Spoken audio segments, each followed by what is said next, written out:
بسم اللہ الرحمن الرحیم۔ آج ہم انشاءاللہ العزیز ذاتی گھر کے حصول کے لیے وظیفہ سیکھیں گے۔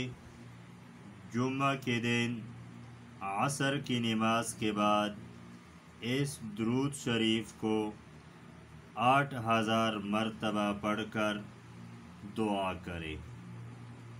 رہائش کے لیے زندگی میں کبھی پریشان نہ ہوگا، اور ہر نماز کے بعد 21 مرتبہ پڑھنے سے انعامات خداوندی کی بارش رہے گی۔ اللہم صلی علی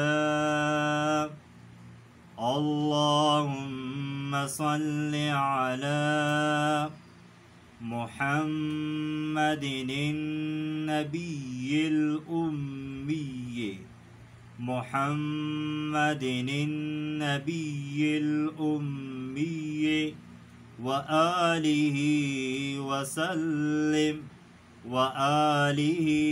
وسلم۔ اللہم صل علی محمد النبی الأمی وآلہ وسلم۔